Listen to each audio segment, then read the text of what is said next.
Hi! In this video, I will be touring an old sketchbook of mine in which I was drawing from March 2022 till October 2022. Here are mostly portraits and anatomical studies of hands, feet, and knees because I had a big problem with knees and I was drawing a lot of them when I was starting to learn how to draw humans. So this is part one of the 3-part series of me touring my old sketchbooks in which I was drawing before getting into art school.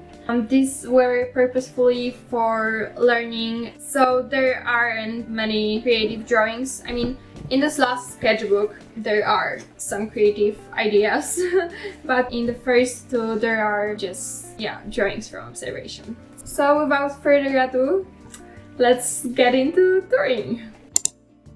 Alright, today I wanted to talk about how I practiced anatomy and how I studied humans to improve my drawings. Also, I just wanted to quickly disclaim that this is the sketchbook with the weirdest drawings because I was trying to learn how to draw hands, feet, knees and elbows, and I was entirely new to all that. Earlier, I was only drawing humans in my own art style, so it was never anatomically correct whatsoever, but I always wanted to draw humans in a more realistic way, so I started live figure drawing. Figure drawing work on a very large scale was required for my portfolio. That's why I needed my drawing skills to be at their top performance, and I was drawing in my sketchbook every day to keep improving my understanding of anatomy, so that whenever I was in my drawing class, I was focusing more on my drawing skills instead of wondering how the forearm is connected to the upper arm, etc.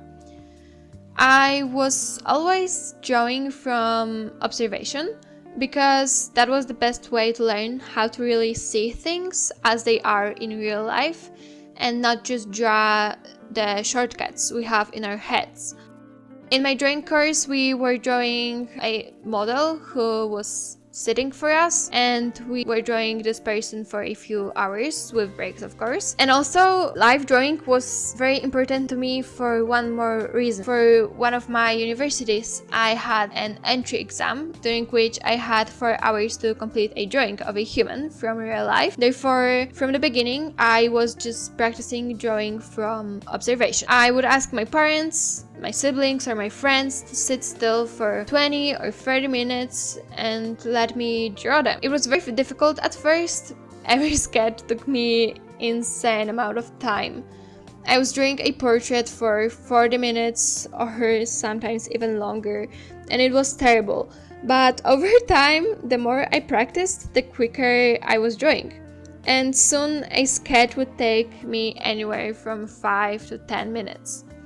I was just observing and drawing what I see, and let me quickly get back to those shortcuts I mentioned earlier, because that, in my opinion, is extremely important when trying to draw anything realistically. It can be tricky to draw what you really see, because in our minds we have an idea of how to draw an eye or a nose, and we keep drawing it in the same simplistic way. That's what characterizes our art styles, of course. We draw features almost always in the same or similar way. However, in real life, features are more complex, and an eye is not just an almond shape with eyelashes and an iris. And if you want to draw an eye realistically, you have to draw a sphere placed inside our skull with the upper and lower eyelid, and you need to break all of that down to draw an eye that looks like a real eye.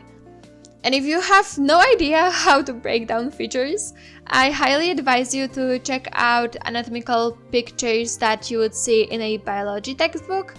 That is what I did with knees especially, because I had a really hard time drawing knees during my drawing lessons, mostly because you don't always see all the bones and muscles and joints in every person's legs. And with some models, it was really impossible for me to observe all those anatomical features because I didn't even know what I was looking for. So I checked how the bones and muscles in the leg look like and drew those diagrams multiple times to remember how they are joined.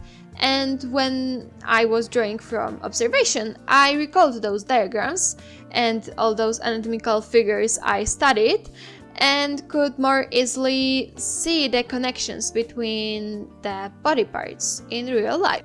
If I could give you one piece of advice to remember from this very voiceover, it would be to draw from observation and to really think while drawing.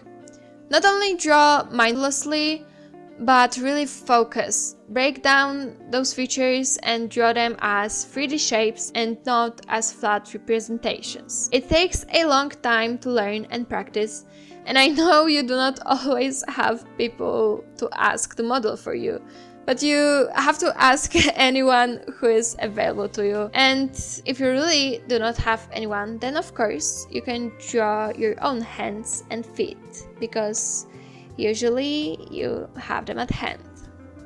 And that was it, the sketchbook tour. Thank you so much for watching, and I have 2 more sketchbook tours coming up soon.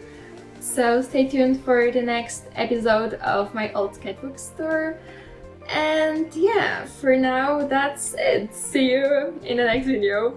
Bye!